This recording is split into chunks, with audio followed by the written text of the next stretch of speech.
السلام علیکم دوستو، آج کی جو ہماری کہانی ہے وہ ہے ناشکری کا عبرتناک انجام۔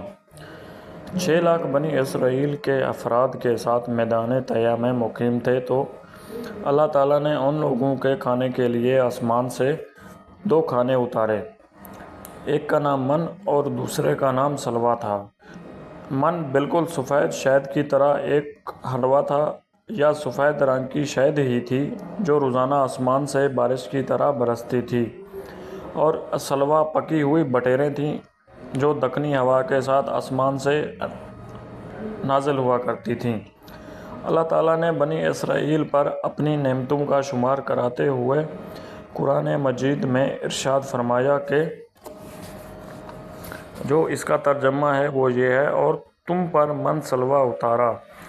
اس من سلوا کے بارے میں حضرت موسیٰ علیہ السلام کا یہ حکم تھا کہ روزانہ تم لوگ اس کو کھا لیا کرو اور کل کے لیے ہرگز اس کا ذخیرہ مت کرنا، مگر بعض ضعیف الاعتقاد لوگوں کو یہ ڈر لگنے لگا کہ اگر کسی دن من و سلوا نہ اترا تو ہم لوگ اس بے آب و گیا چٹیل میدان میں بھوکے مر جائیں گے۔ چنانچہ ان لوگوں نے کچھ چھپا کر کل کے لیے رکھ لیا تو نبی کی نافرمانی سے ایسی نحوست پھیل گئی کہ جن لوگوں نے کل کے لیے جمع کیا تھا وہ سب سڑ گیا اور آئندہ کے لیے اس کا اترنا بند ہو گیا۔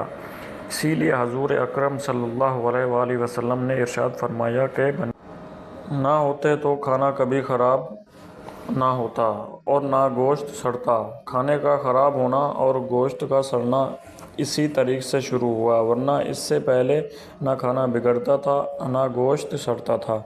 تو آج کی کہانی ہماری ختم ہوئی۔ ملتے ہیں انشاءاللہ اگلی کہانی کے ساتھ اور نئی ویڈیو کے ساتھ۔